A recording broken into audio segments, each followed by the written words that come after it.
அதிகாரிகள் உள்ளிட்ட அனைத்து ஆசிரியர்களுக்கும் அதே போன்று அன்பார்ந்த அனைவருக்கும் எனது காலை வணக்கத்தை தெரிவித்துக் கொண்டு இது பெருசாக கூடுதலாக இது பேசுறதுக்கு வரையில. முதலாவது ஒன்று சொல்லணும் என்னென்னா, நான் இந்த இடத்துக்கு வருகின்ற போது எங்களுடைய யாழ்ப்பாணத்தில் ஒரு நண்பர் இருக்கிறார், விவேக் சொல்லி. அவர் தான் இந்த இதுகளை ஏற்பாடு செய்து எனக்கு கொடுத்தவர். அப்போ அவர் என்கிட்ட சொன்னவர், தோழர் இப்படி ஒரு வேலை ஒன்று இருக்குது, அதுக்கு உங்களை வர சொல்லி சொல்கிறாங்க, நீங்கள் கட்டாயம் வந்துட்டு போங்க அப்படின்னு. அப்போ நான் ஒரு மாதத்துக்கு முன்னே சொன்னது, அப்பயே நான் டேட்டை போட்டுக்கொண்டேன். ரைட், சரி அப்படின்ட்டு இருந்த போதிலும் கூட எனக்கு இவ்வளவு தூரம் நீங்கள்லாம் டீப்பாக இந்த பிரச்சனையை பேசுவீங்க அப்படின்ட்டுங்கிறதுக்கு நான் தயாரான நிலைமையில் வரல. என்ன எனக்கு தெரியும், விஷயங்கள் தெரியும். இருந்த போதிலும் கூட அதன் பிறகு எங்களுக்கு அரசாங்க அதிபர் கால் பண்ணி சொன்னார், இவ்வாறான ஒரு நிகழ்விற்கு வாங்க. அப்போ எனக்கு ஒரு கடப்பாடு ஒன்று இருக்குது. முதலாவது, நான் இன்றைக்கு ஒரு அமைச்சருங்கிற அடிப்படையில், அதே நேரத்தில் ஒரு கேபினட் அமைச்சருங்கிற அடிப்படையில் எனக்கு முக்கியமான கடப்பாடு ஒன்று இருக்கின்றது. உங்களோட பிரச்சனைகளை செவிமடுக்க வேண்டிய தேவை இருக்குது. பிரச்சனைகளை தீர்க்கிறதா இல்லையாங்கிற சம்பந்தமான பிரச்சனையை விட, அதாவது மக்களுடைய பிரச்சனைகளை செவிமடுக்கிறது முக்கியம். அப்படிதான் எங்களோட அரசாங்கத்தை நாங்கள் பார்க்குறோம்.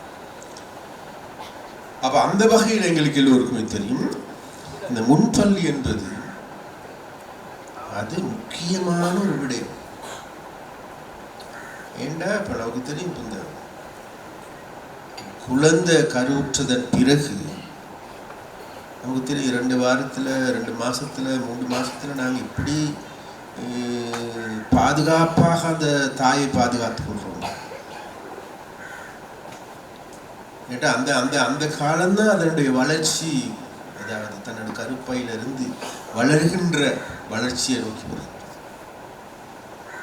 அந்த அந்த குழந்தையும் சரி, அந்த கர்ப்பமாக இருக்கின்ற பெண்ணையும் சரி, எந்த அளவு நம்ம பாதுகாக்கிறோம்.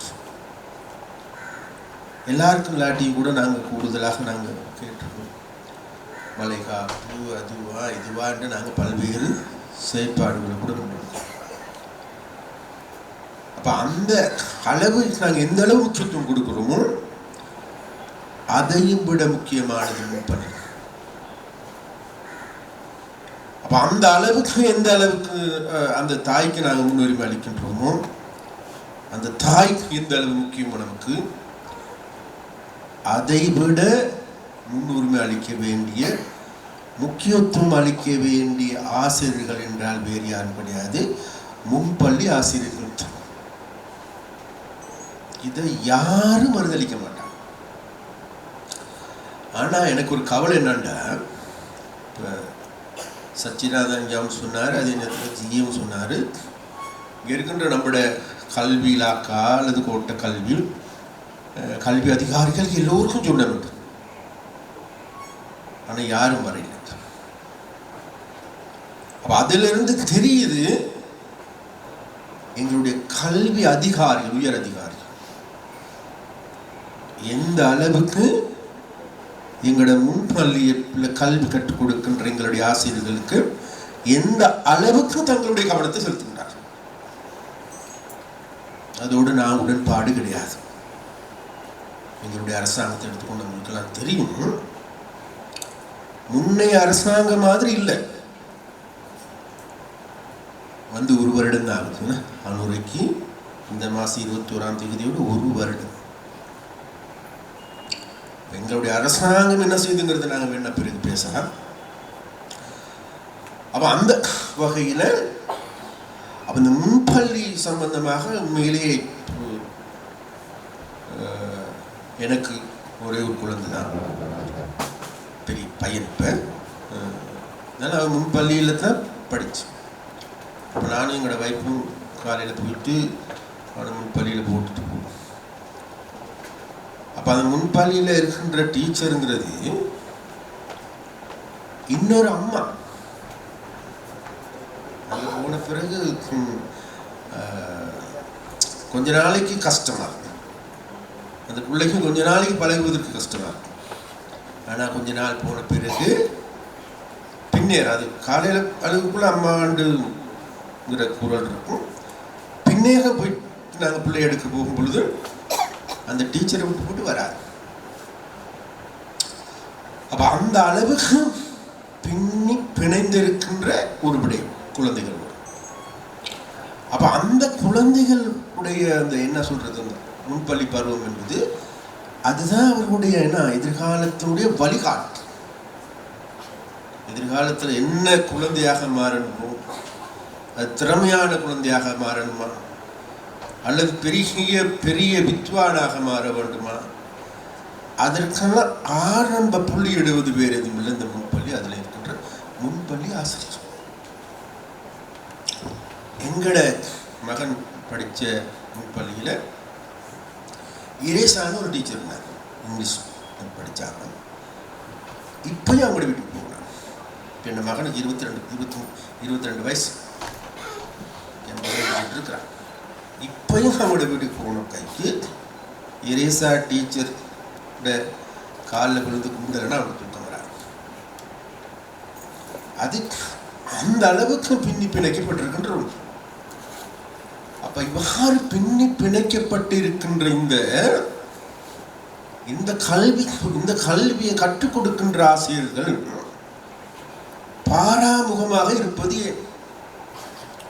புறக்கணிக்கப்பட்டிருப்பது ஏன்? இவர்கள் ஆசிரியர்களாக மதிக்கவும் மாட்டேங்கிறார்கள், அது ஏன்?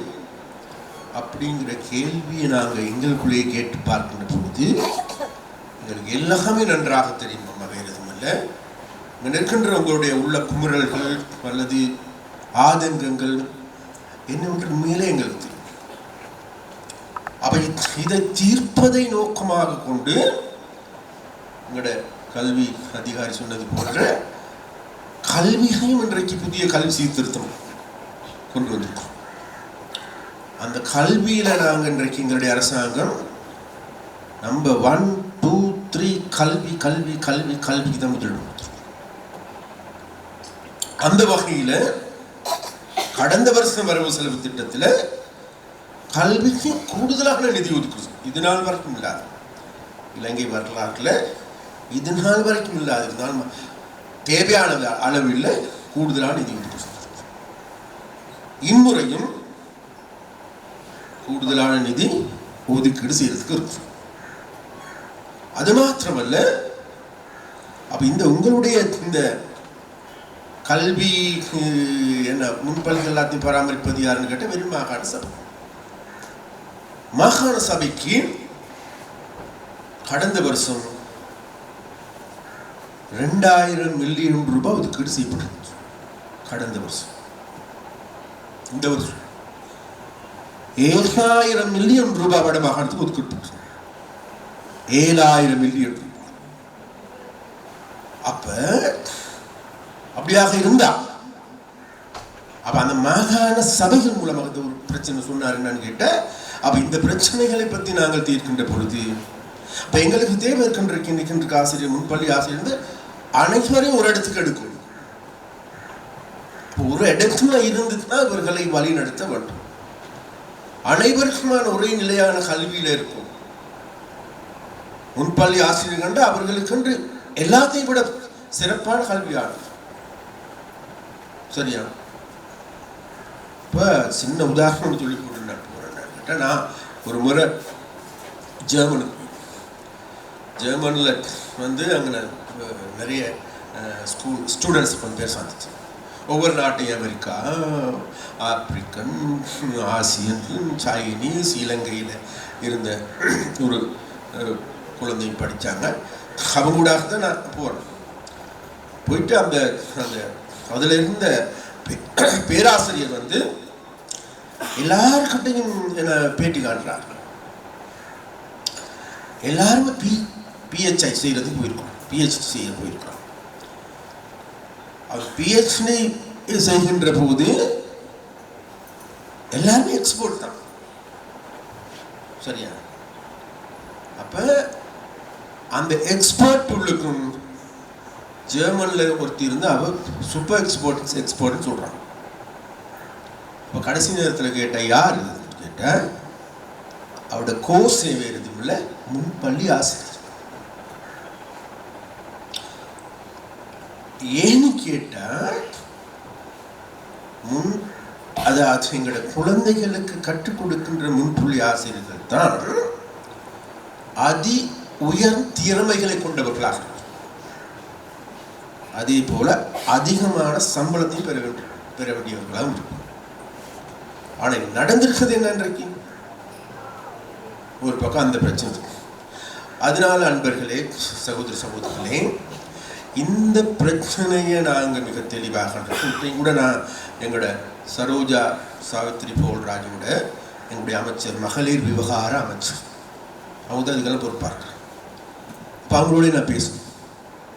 அப்பயே நான் கேட்டேன், இந்த முறை முன்பள்ளிக்கு என்ன திட்டம் இருக்குது, அது சம்பந்தமாக நாங்கள் பேசி கொண்டு போகிறோம் தோழர். அது மாத்திரமல்ல, அனுரு தோழர் எங்களோட ஜனாதிபதி இப்போ ஜப்பானுக்கு வந்த பிறகு அடுத்த கேபினட் மீட்டிங்கில் பேசி பட்ஜெட் ஸ்பீச் சொல்லுவாங்க. பட்ஜெட் துறை இருக்கு, பட்ஜெட் துறையின் மூலமாக சரி முன்பள்ளி ஆசிரியர்களுக்கு ஏதாவது கொடுப்பனவை பெற்றுக் கொடுப்பதற்கு ஆவணம் செய்வோம் என்று கூறுகிறார். அப்ப நாங்க அந்த பக்கத்துல ஒரு பக்கம் ரெண்டாவது இன்னொரு விடயம் என்னன்னு கேட்டா, இந்த முன்பள்ளிகள் எல்லாமே பராமரிக்க வேண்டிய பொறுப்பு யாருன்னு கேட்டா அந்தந்த உள்ளூராட்சி சபைக்கு. உள்ளூராட்சி சபை யாருக்கு கீழ் இயங்குதுன்னு மாகாண சபை. அப்ப இந்த நகரத்தில் இருக்கின்ற முன்பள்ளிகள் அனைத்தையும் பராமரிக்க வேண்டிய பொறுப்பு கடப்பாடு வேறு யாருக்கும் அல்ல, இங்க இருக்க நகர சபைக்கு, இங்க இருக்கின்ற பிரதேச சபைக்கு. அப்ப அந்த பிரதேச சபைகளையும் நகர சபைகளையும் நாங்கள் தேடி பாருங்க. இவ்வாறான பிரதேசங்கள்ல போதிய வருமானம் இல்லை. இன்னைக்கு யாழ்ப்பாணத்தில் இருக்கின்ற பல பிரதேச சபைகள் இருக்கு. எல்லாரும் வந்து சொல்றாங்க, ஐயா எங்களுக்கு இந்த முறை 20% சம்பளம் வெட்டப்பட்டிருக்கின்றது, எங்களுக்கு அந்த 20% மீண்டும் தாருங்கள், எங்களுக்கு சம்பளம் கொடுக்க கூட எங்களுக்கு வருமானம் இல்லை. சம்பளம் கொடுக்கறதுக்கு கூட அந்த உள்ளூராட்சி சபைகள்ல வருமானம் போதாது. அப்ப அதனால நாங்கள் அது சம்பந்தமாக சிந்திக்கிறோம். அதே நேரத்தில் ஒரு சில உள்ளூராட்சி சபைகள் இருக்கு, அதிகமான வருமானத்தை பெறுகின்றாங்க. அப்ப அந்த மாதிரி இடத்துல தான் இன்னைக்கு நடக்குது பெரிய மோசடி, ஊழலும் இடம்பெறும். ரைட்.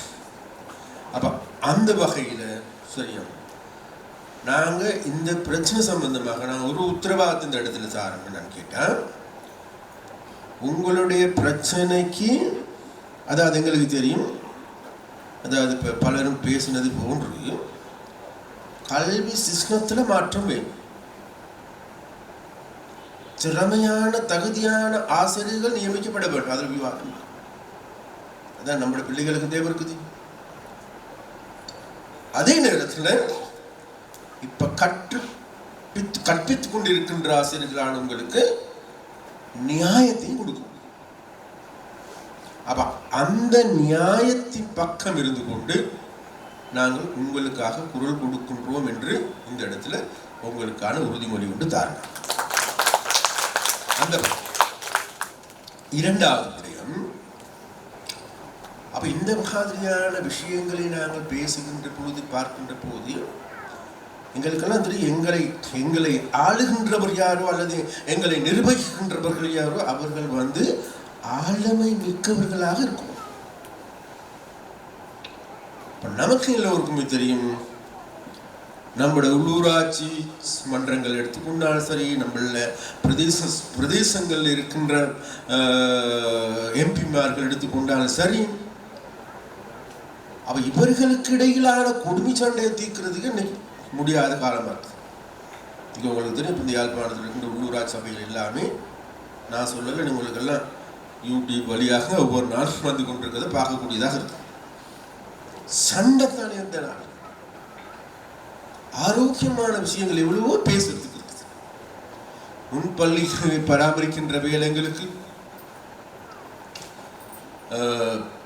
அதாவது கர்ப்பமாக இருக்கின்ற தாய்மார்களை பராமரிக்க வேண்டிய பொறுப்பு இருக்குது உள்ளூராட்சி சபைகளுக்கு. வீதி லகம்புகளா அல்லது வீதி சிறிய வீதிகளா, அங்க இருக்கின்ற கால்வாய்களா, குப்பை அகற்றுகின்ற வேலைகளா, அனைத்தும் செய்ய வேண்டிய வேலையான்னு கேட்ட பேர் இந்த உள்ளூராட்சி. அப்ப அந்த அந்த வகையான வேலை திட்டத்தை முன்னெடுக்கிறதுக்கு பதிலாக நமக்கு என்ன தெரியும், உங்களுக்கு தான் இன்னும் 2 மாசத்துல என்ன மழை வரப்போகுது. மழை வந்து மண்ணார் எப்படி இருக்குன்னு நினைக்கிறீங்க? தண்ணியில மிதந்து கொண்டு. அப்ப நமக்கு இருக்கணும், இன்னைக்கு இல்லாட்டியும் பரவாயில்லை, இன்னொரு 10 வருஷத்துக்கு பிறகாவது இந்த தண்ணி அகற்றதுக்கான ஏதாவது ஒரு வேலை திட்டம், ஒரு மாஸ்டர் பிளான் உண்டு. உடனடியாக முடியாம இருக்கலாம். அப்ப நாங்க இன்றைக்கு ஒவ்வொரு மாவட்டத்துக்கும் ஒவ்வொரு நகரத்துக்கும் அதற்கான மாஸ்டர் பிளானை தயாரித்து கொண்டு வரேன். இதனால வரைக்கும் அப்படி தயாரிக்கப்படவும் இல்லை, தயாரிக்கப்பட்டிருந்தா அதற்கான ஏதாவது ஒரு வேலை சட்டம் கூட முன்னெடுக்கும். இப்போ நீங்கள் உங்களுக்கு யாழ்ப்பாணத்தில் இதனால வரைக்கும் அங்கே ட்ரைனேஜ் சிஸ்டம் இல்லை, மலக்கலை அகற்றுகின்றதுக்கான ஒரு முறையான செயற்பாடுகள் கிடையாது. இந்த முறை தான் நாங்கள் வந்த பிறகு இன்னைக்கு வேர்ல்ட் பேங்க்ல முன் வந்திருக்கிறாங்க, யாழ்ப்பாணத்துக்கான அந்த ட்ரைனேஜ் சிஸ்டத்தை நாங்கள் செய்து தருகின்றோம் என்று அது பெரிய பெரிய வேணும் பெரிய தொகையான பணமும் ஒத்து வந்தாங்க. நாங்கள் என்ன செய்யணும்னு கேட்ட பேர் எதுவும் இல்லை, மன்னாரை நாளைக்கு இந்த நீரில் மிதந்து கொண்டிருக்கின்ற மன்னாரை காப்பாற்ற வேண்டுமா? இதுக்கு இன்னைக்கு எங்கிட்ட நமக்கு எல்லாருக்கும் தெரியுமே, எங்களுடைய நிலப்பரப்பத்தை விட கடல் மட்டம் உயர்வானது, அதில் விவாதம் இல்லை. அப்படி இருந்த போதிலும் கூட இன்னைக்கு இருக்கின்ற நவீன தொழில்நுட்பங்களை பயன்படுத்தியாவது இதிலிருந்து தண்ணீர்களை அகற்றுவதற்கான செயற்பாடுகளை முன்னெடுக்க வேண்டும். அதற்கான ஒரு திட்டமிடலை எதிர்வரும் காலங்களில் செய்ய வேண்டும். அதற்கான செயற்பாடுகளை நம்ம எதிர்காலத்தில் அதையும் சம்பந்தமாக சிந்தித்து கொண்டிருக்கோம். இன்னைக்கு எங்களுடைய RDA அல்லது UDA, அர்பன் டெவலப்மெண்ட் அத்தாரிட்டி, நகர அபிவிருத்தி அதிகார சபைக்கு நாங்கள் எல்லாத்தையும் சொல்லிருக்கோம். எல்லா நகரங்களுக்குமான மாஸ்டர் பிளான், ஹாஸ்பிட்டல் எங்கே இருக்கணும், பஸ் ஸ்டாண்ட் எங்கே இருக்கணும், கழிவு எங்கே இருக்கணும், மலைஜல கூடம் எங்கே இருக்கணும், ஹாஸ்பிட்டல் எங்கே இருக்கணும், எல்லாமே திட்டமிட்ட ஒரு நீண்ட காலத்துக்கு ஒரு நகரமாக நம்ம வேணும். இன்னொரு 10-20 வருஷம் நம்மளோட கதை முடியும். நாளைக்கு நம்மளோட பிள்ளைகள் இருக்கணும். அப்ப அந்த பிள்ளைகள் இருக்கிறதாக இருந்த அந்த பிள்ளைகள் இருப்பதற்கான ஒரு நாட்டை உருவாக்கும். இல்லைன்னு நடக்கும். இன்னொரு கதையும் சொன்னீங்க என்ன, இப்ப பாலர் வகுப்புக்கு வருகின்ற பாலர் பாடசாலைக்கு வருகின்ற பிள்ளைகள் குறைஞ்சிருக்கு. அப்ப நம்ம சொல்ற பிள்ளைகள் என்ன காரணம் நினைக்கிறீங்க? கடந்த வருஷம் எங்களுடைய பிறப்பு விகிதம் 2.4%. இந்த வருஷம் 1.3%. பிள்ளைகளை பெற்றுக்கொள்றாங்க. இன்றைக்கு அப்படி ஒரு பெரிய ஒரு ஆபத்தான நிலைமை இருக்குங்க. அது ஒன்று. மறுபக்கம் O-level படிக்கின்ற பிள்ளைகள்ல இருந்து A-level படிக்கின்ற பிள்ளைகள்ல இருந்து எப்படியாவது வெளிநாட்டுக்கு அனுப்பி விடுமாறு ட்ரை பண்ற மாதிரி எல்லாரும் ட்ரை பண்ண. இப்ப அது கொஞ்சம் கூடுதலாக வந்திருக்குதுன்னு கேட்டேன். அண்மை காலங்களில் கூடுதலான போதை பொருள் ஆபத்தான பிரதேசமாக வடமாகாணம் மாறி இருக்கு. முடிவுக்கு கொண்டு வரும், பயப்படாய் முடிவு கொண்டு வருவோம், இப்போ ஆபத்தாக வந்திருக்கு. அப்ப அதுக்காக வேண்டிய கடந்த மாதம் மாத்திரம் 100க்கு அதிகமான 100 பிள்ளைகளுக்கு அதிகமான பிள்ளைகளை கல்விக்காக வெளிநாட்டுக்கு அனுப்பியிருக்கிறாங்க. O-level A-level படிக்கிற பிள்ளைகள். அதுக்கு நாம கூடுதலான பிள்ளைகளை கொழும்புக்கு கொண்டு போறாங்க. ஏன்னா இங்கே பாதுகாப்பு இல்லைங்கிறது. அப்ப நமக்கு எல்லாருக்குமே தெரியுது. நான் கேட்டேன், நீங்களாம் எவ்வளவு கஷ்டப்பட்டு இந்த மழலை பிள்ளைகளை படிக்க வைக்கிறீங்க, படிக்க வைத்து அவர்களை மேலே உயர்த்துகின்ற போது இன்றைக்கு நடந்திருக்குது. இன்றைக்கு அவர்களுடைய வாழ்வுக்கும் கூட ஒரு கேள்விக்குறியாக மாறி இருக்கின்ற நிலைமை இருக்கு. அதனால நமக்கு தேவை இருக்குது. ஏண்டா எங்களுடைய வடமாகாணம் இல்லை தமிழர்களுடைய பண்பாடு என்ன, நாங்கள் எல்லாம் தமிழர்கள் சொல்றோம் தான். யாழ்ப்பாணத்தில் நாங்கள் யாழ்ப்பாணி என்று சொல்றோம். வன்னி நிலம் என்ன, வந்தாரை வாழ வைக்கின்ற வன்னி நிலத்தின் புதல்வர்கள் புதவிகள் நீங்க எல்லாரும். இன்னைக்கு எப்படி இருக்குது? இலங்கையில கூடுதலாக வறுமைக்குள்ளாக்கப்பட்ட மாகாணம் வடமாகாணம். அதுல கூடுதலாக வறுமைக்குள்ளாக்கப்பட்ட பிரதேசம் எங்கும் இல்ல. முல்லைத்தீவு 2, கிளிநொச்சி 3, மன்னார். இதற்கு முன்னர் 2017ஆம் ஆண்டுக்கு முன்னர் எங்க இருந்தது? முனராகல மாவட்டத்தில் சியம்பலாண்டு பிரதேச செயலாளர் பிரிவு தான் முதலாவது வறுமைக்குள்ளாக்கப்பட்ட பிரதேசம். கல்வியில மிகவும் பின்தங்கிய பிரதேசம் கேட்டா மாத்தளையில லக்கல கல்வி வலயம் தான் கல்வியில மிகவும் பின்தள்ளப்பட்ட பிரதேசம். இன்றைக்கு கடந்த 10 வருடங்களாக தொடர்ச்சியாக வட மாகாணத்தினுடைய கல்வி 8, 9, 8 ஆண்டுல 9 ஆண்டு 9 மாகாணம் தான் இருக்கு. அப்ப நாங்கெல்லாம் பெருமை பேசுகின்ற எங்களோட கல்வி இங்க போய் கொண்டிருக்கின்றது. அப்ப இதுல இருந்து மீட்கிறதுக்கு என்ன நடவடிக்கை நாங்க சொல்றோம்? என்னன்னு எங்களோட மனசாட்சி தொட்டு கேட்கணும். நம்ம எல்லாருமே யாரையாவது ஒரு பிரதிநிதிகளை அனுப்புறோம், ஒரு அரசாங்கத்தை உருவாக்குறோம். வேறு எதுக்கும் இல்லை, எங்களுடைய பிரச்சனைக்கு அல்லது எங்களுடைய பிரச்சனைகளாவது எங்களுடைய பிள்ளைகளுடைய பிரச்சனைக்காவது தீர்வினை தேடி கொடுப்பதற்கான வேலை திட்டத்தை முன்னெடுக்கும். அதுக்கு அன்பர்களை நாங்க சொல்றோம் என்னன்னு கேட்டான், கடந்த பொது தேர்தலின் பொழுது நீங்க எல்லாருமே கூடுதலாக வன்னி மாவட்டத்தில் வாழ்கின்ற மக்கள் கூடுதலாக எங்களுக்கு வாக்களிச்சாங்க. வன்னி மாவட்டத்தில் எங்களுக்கு 2 பாராளுமன்ற உறுப்பினர்கள் இருக்கிறாங்க. அப்ப நீங்க வாக்களிச்ச பிறகு உங்களுக்கு எல்லாருக்கும் தெரியும். அப்ப நாங்க அன்றைக்கு ஒரு வாக்குறுதி கொடுத்தோம். என்ன? இந்த நாட்டில் ஒரு ஒழுக்கம் உள்ள சமுதாயத்தை ஒழுக்கம் உள்ள அரசியல் கலாச்சாரத்தில் மாற்றங்களை கொண்டு வரணும்.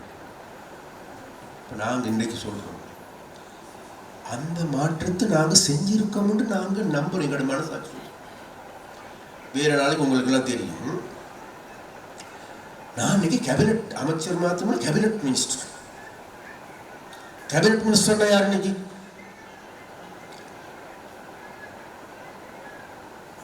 வடமாகாணத்தில் இருக்கின்ற முதலாவது நபர் யாருன்னு கேட்ட வேறு யாரும் இல்லை, கேபினட் மினிஸ்டர். அப்ப இதற்கு முன்னர் இந்த இடத்துக்கு ஒரு கேபினட் மினிஸ்டர் வந்து எப்படி வந்திருப்பாரு? எத்தனை போலீஸ்காரங்க இருந்திருப்பாங்க, எத்தனை எஸ்டிஎஃப் வந்திருப்பாங்க, எத்தனை போலீஸ் வாகனம் வந்திருக்கு, எத்தனை என்ன பாதுகாப்பு நின்று கொண்டிருப்பாங்க. மாற்றமா இல்லையா? மாற்றம் ஒன்று. அடுத்தவங்களுக்கு எல்லாருக்கும் தெரியும். நான் கூட அனுரை பற்றி உங்களுக்கு நல்லா தெரியும். அனுர தோழரை பற்றி உங்களுக்கு எல்லாருக்கும் தெரியும். ஜனாதிபதி மீது அளவுக்கு அதிகமான நம்பிக்கையும் அன்பு வச்சிருக்கிறாங்க எல்லாரும். ஏன்? இதாவது செய்வார். அதற்கான காரணம் வேறு எதுவும் இல்லை. அனுரத்தோழரை பார்க்கின்ற பொழுது எங்களுக்கு சும்மா தெரியுது, சும்மா இது வந்து நம்ம விட்டு பிள்ளடா மாதிரிங்கிற ஒரு ஃபீலிங்ஸ் வருது. அது எல்லாம் இங்கே உள்ள ஆக்கள் மாத்திரம் எல்லாருமே சொல்ற ஒரு விஷயம். அதனால தான் அவர் போராட நேற்று அமெரிக்காவில் ஆயிரக்கணக்கான மக்கள் உடை சூழ்ந்து கொண்டு வரவேற்கிறார். அடுத்து அந்த நேரத்தில் அவருடைய ஸ்பீச் வந்து உதட்டுல இருந்து வர ஸ்பீச் அல்ல, உள்ளத்துல இருந்து வர ஸ்பீச். உண்மையிலேயே இந்த நாட்டை காட்டிக்கிறது போதை பொருள்ங்கிறது. அதுக்கு ஐக்கிய நாடுகள் சபையிலே போட்டு என்ன சொன்னாரு? வறுமை ஒழிக்கும் வேலை திட்டம். நம்ம எல்லாம் வறுமை ஒழிக்கின்றோம் என்று கூறிக்கொண்டு நாங்கள் மேடையில் பேசிக் கொண்டிருக்கின்றோம். ஆனா இன்றைக்கு நமக்கு எல்லாருக்கும் தெரியும், இந்த உலகத்தில் 800 கோடி மக்கள் இருக்கின்றார்கள். அதுல 350 கோடி மக்கள் ஒரு நாளைக்கு $2 குறைவான வருமானத்தை பெறுகின்ற மக்கள். ஒரு நாளைக்கு 1,25,000 குழந்தைகள் தீர்க்கப்படக்கூடிய நோய்களாலையும் சாப்பாடு இல்லை, பசியாலையும் செத்துக்கிறாங்க. நாளைக்கு 1,25,000 குழந்தைகள். அப்ப அப்படி என்ன நடந்திருக்குது? இந்த உலகம் என்ன, பிறந்த குழந்தைக்கு பால் கொடுக்க முடியாது சமூகம். எங்களுடைய தனிநபர் வருமானம் எவ்வளவு? $3,000. இந்தியாவுடைய வருமானம் $2,800. அமெரிக்காவுடைய தனிநபர் வருமானம் $46,000. ஏற்றத்தாழ்வு இப்படி இருக்கு. அமெரிக்காவில் இருக்கணும் தான் மனுஷனா, ஜப்பான்ல இருக்கணும் தான் மனுஷனா, ஜெர்மன்ல இருக்கணும் மாத்திரம் தான் மனுஷனா? நாங்க மனிதர்கள் இல்லையா? அப்படிதான் இந்த சொசைட்டி ஏற்றத்தாழ்வு இருக்கு. அப்ப இன்றைக்கு பசியான மக்கள், பசிக்கு சாப்பாடு இல்லாம இருக்கின்ற பொழுது ருசிக்காக சாப்பிட்றவங்க இருக்கிறாங்க. இன்னைக்கு 5 நட்சத்திர ஹோட்டல்லாம் இருக்கு, கோல்படாகிறது. ஏன்னா பல்வேறு ஹோட்டல்ஸ்கள் இருக்குது, அதுகளை போயிட்டு பார்த்தா தெரியும். ருசிக்கு சாப்பிட்றவங்க இருக்கிறாங்க. அதில் வெளியில பிச்சை எடுத்துக்கொண்டு பசிக்கு கூட சாப்பாடு இல்லாமல் இருக்கிறாங்க. உலகம் அப்படியாப்பட்ட உலகம். அப்ப அந்த உலகத்தில் இருக்கின்ற வறுமை ஒழிக்கணும் அப்படிங்கிற முன்மொழி அன்று தோழர் சொல்றார். 2வது, லஞ்ச ஊழல் மோசடி, அது கண்டும் காணாது போல் இருக்கலாது. நிச்சயமாக அதனுடைய பங்காளிகளாக மாறி தோற்கடிக்கணும். அந்த வேலையை நம்ம இன்னைக்கு செய்யும். 3வது, போதைப் பொருள். போதைப் பொருள் முழு உலகத்தையே ஆட்கொண்டிருக்கிறது. அது எல்லா வகையிலும் எல்லாத்தையும் தீர்மானிக்கின்றது ஒன்றாக மாறி இருக்குது. அரசியல் எடுத்துக்கொண்டாலும் எல்லாத்தையும். இலங்கையில் உங்களுக்கு எல்லாருக்கும் தெரியும், ஒரு விடத்தையும் சொல்லி போட்டு நான் முடிக்கிறேன், அது சொல்லணும் இல்லாத கட்டாயம். அண்மையில் உங்களுக்கு தெரியும், இந்தோனேசியாவில் 8 பாதாள போதைப் பொருள் வியாபாரிகளை கொண்டு வந்தார். கேல்பத்ர பத்மின்னு சொல்லி அவருடைய தலைமை இங்க வந்து தேடி பார்த்த அன்றைக்கு 150% போதைப் பொருள் சொந்தக்காரங்க இங்கே கைத்தார்கள். யார் பின்கால இருக்கான்னு கேட்டவரும் அரசியல்வாதிகள் இருக்கின்றார்கள், உயர் போலீஸ் அதிகாரிகள் இருக்கிறார்கள், புலனாய் பிரிவில் உள்ள ஆட்கள் இருக்கின்றார்கள், உயர் இராணுவத்தில் இருக்கின்ற உயர் மேஜர் ஜெனரல்கள் இருக்கின்றார்கள். அது இல்லாம நடிகைகள் இருக்கிறார்கள். கேல்பத்ர பத்மி சொல்றான் ஒரு இடத்துல, என்னோட டுபாகில வந்து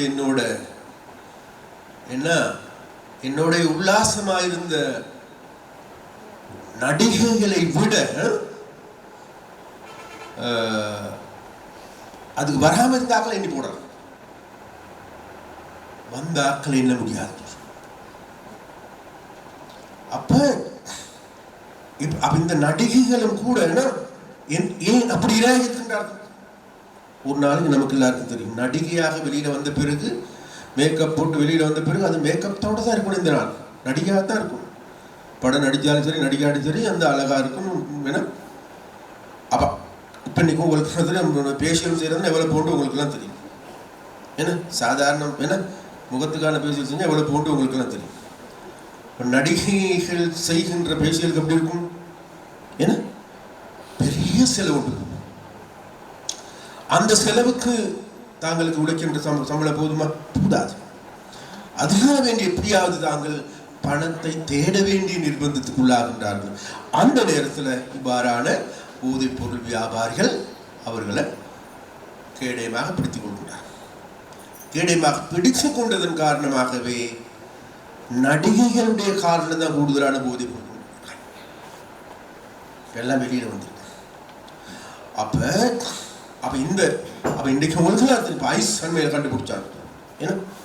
ஐஸ்லாந்து மாதிரி ஐஸ் கண்டுபிடித்தார். ஐஸ் உற்பத்தி தொழிற்சாலை கண்டுபிடித்தார். எந்தெந்த வழியில் எமது நாட்டை நாசமாக்க முடியும், நாசமாக. அதனால இங்க இருக்கின்ற எல்லாமே அம்மாமார்கள் இருக்கு, எல்லாருக்கும் குழந்தைகள் இருக்கும்னு நினைக்கிறேன். தாங்களுடைய பிள்ளைகள் இன்னைக்கு யாழ்ப்பாணத்தில் இருக்கு. நான் கூடுதல் யாழ்ப்பாணத்தில் யாழ்ப்பாணத்தில் இருக்கின்ற, இப்போ நான் ஒரு விஷயத்தை சொன்ன ஒரு நாள் 2020 புள்ளி சொல்லுதம்மா, அந்த வருஷம் மாத்திரம் 3666 குழந்தைகள், 5 வயதுக்கு குறைவான குழந்தைகள் பாலியல் துஷ்பிரயோகத்துக்கு உள்ளாக்கப்பட்டிருக்கிறார். பால் குடி மறக்காத பாலகர். அப்ப சொல்லும் பொழுது ஒரு சில தாய்க்கு அழுதாங்க. ஏன் கேட்டு, வேற எதுவும் இல்லை, நீ சொன்ன கணக்கை விட அதை விட 4 மடங்கு அதிகம் சார் அப்படின்னு சொன்னாங்க. ஏன்னு கேட்டு, எங்களோட குடும்பங்கள் அப்படி நடக்கின்ற போது நாங்க வெளியில சொல்றது இல்லை. குடும்பத்தினுடைய மானம் போயிடும், பிள்ளைகளுடைய மானம் போயிடும், பிள்ளைங்க நாளைக்கு இன்னொருத்தருக்கு கையில பிடிச்சி கொடுக்க இயலாது. அதனால நாங்க வெளியில சொல்றது இல்லை. வெளியில சொல்லாது மூடி மறைக்கப்பட்டது. நம்ம தேடி பாரு, அபகாரான பாதிப்புக்குள்ளான பெண் வாழ்நாள் முழுவதும் மறக்க முடியுமா? வாழ்நாள் முழுவதும் மறக்க முடியாது. ஒரு பாசமுள்ள அப்பன் அதை கேள்விப்பட்டார், தண்ட மகள் இப்படி ஆகிட்டார் என்று. அப்பன் சாகு வரைக்கும் தண்ட மகளுக்கு இப்படி ஆட்சி என்று செத்து கொண்டே இருப்பார். அப்ப அப்படியாப்பட்ட உலகம் இன்றைக்கு எங்க போய் கொண்டிருக்கு? ஒரு காலத்துல எங்களுக்கு எல்லாருக்கும் தெரியும், என்ன, பக்கத்து வீட்டு பிள்ளைகளை எங்களுடைய பிள்ளைகளாக பார்க்கின்ற, எங்களுடைய சகோதரிகளாக பார்க்கின்ற, தங்கையாக, அண்ணனாக, அக்காவாக பார்க்கின்ற. இன்றைக்கு பகலில் கண்டவுடன் தங்கை அக்கா என்று கூறுகின்ற அதே வாய் 6 மணிக்கு பிறகு கண்டா என்ன வாயில சொல்லுது? என்ன, 6 மணிக்கும் பிறகு அந்த பேய் மனிதன் வெளியில வரும். மனித எண்ணத்தில் இருக்கின்ற பேய் வெளியில வருது. அதன் பிறகு வேற கண்ணோட்டத்தில் பார்க்கின்ற ஒரு சொசைட்டி இன்றைக்கு இருக்கு.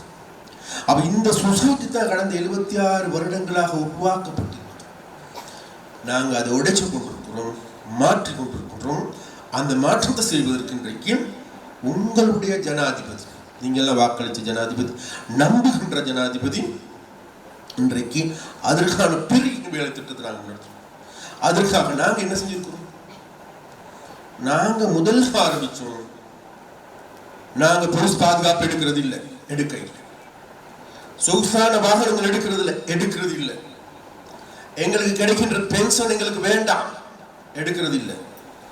அது மாத்திரமல்ல, எம்பி ஜனாதிபதிக்கு 2 சம்பளம் கிடைச்சு உண்டு. ஜனாதிபதிகளுக்கான சம்பளம் அதே இடத்துல முன்னர் பாராளுமன்ற உறுப்பினராக இருந்ததன் காரணமாக பாராளுமன்ற உறுப்பினருக்கான கொடுப்பனவு அதுல வந்து சொன்னார், எனக்கு பாராளுமன்ற உறுப்பினருக்கு கொடுப்பனவு வேண்டாம், பென்ஷன் வேண்டாம் சொன்னார். அனு எனக்கு சொன்னார் கேபினட் மினிஸ்டர், ஒரு பக்கம் பாராளுமன்ற உறுப்பினர் அமைச்சருக்கான சம்பளம் கொடுப்பனவு, எரிபொருள் கொடுப்பனவு. மறுபக்கம் இன்னொரு செக் வருது, பாராளுமன்ற உறுப்பினருக்கான சம்பளம் கொடுப்பனவு, எரிபொருள் கொடுப்பனவு. பங்கு சந்தை ஒவ்வொரு நாளும் அதிகரிச்சு கொண்டு போகுது. விலைவாசி குறைய இல்லை, ஆனா கூட. அப்ப இன்றைக்கு நாங்கள் எடுத்துக்கொண்டா வேற எதுவும் இல்லை, பொருளாதாரத்தை ஓரளவு நிலையான இடத்தில் கொண்டு வந்திருக்கோம்.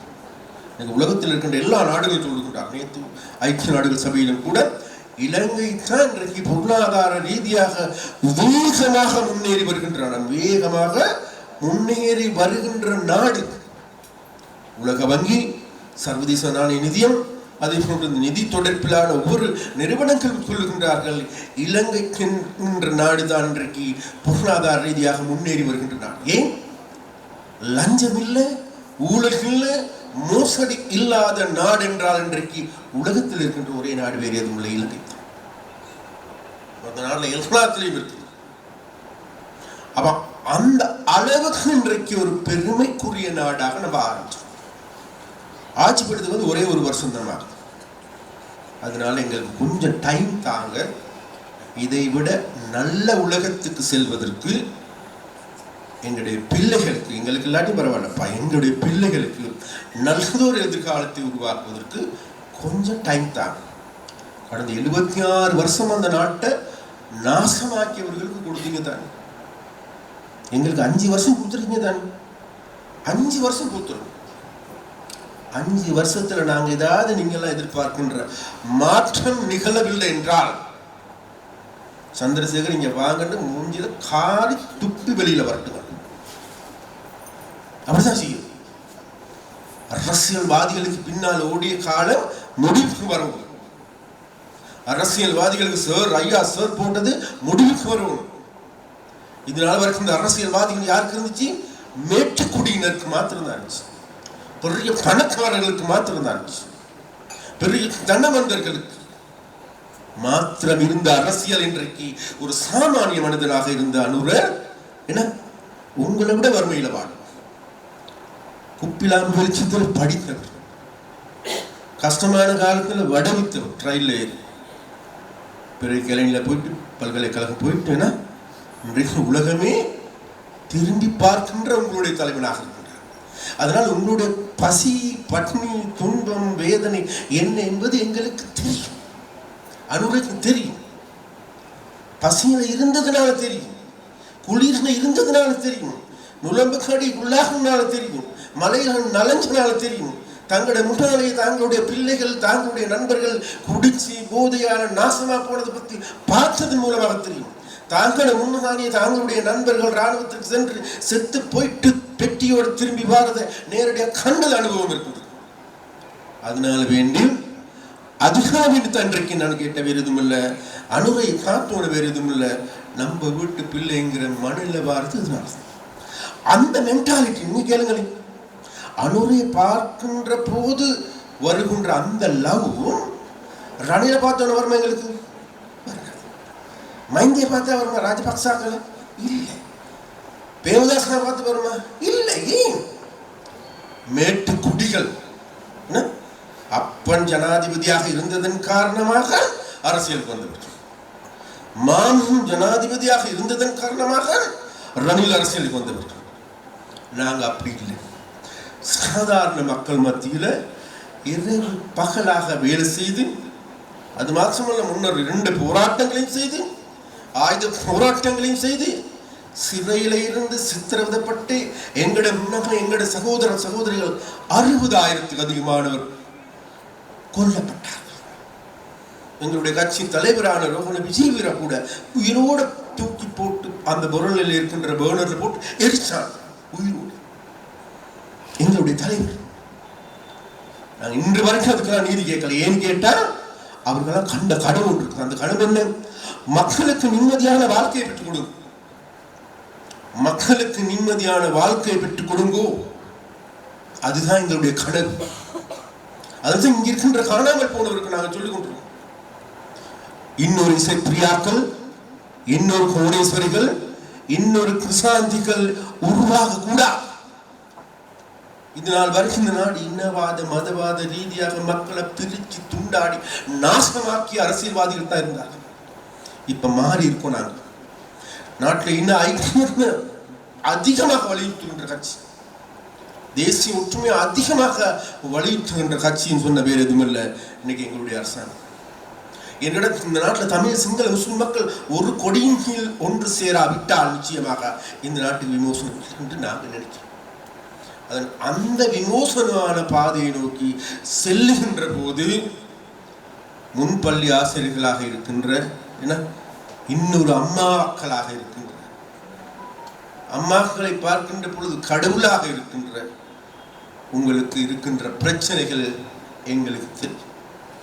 அவைகளை தீர்ப்பதற்கு எதிர்வரும் காலங்களில் ஆக்கப்பூர்வமான நடவடிக்கைகளை எடுக்கின்றோம் என்று கூறிக்கொண்டு உங்களிடமிருந்து விடைபெறுகின்றேன். நன்றி, வணக்கம்.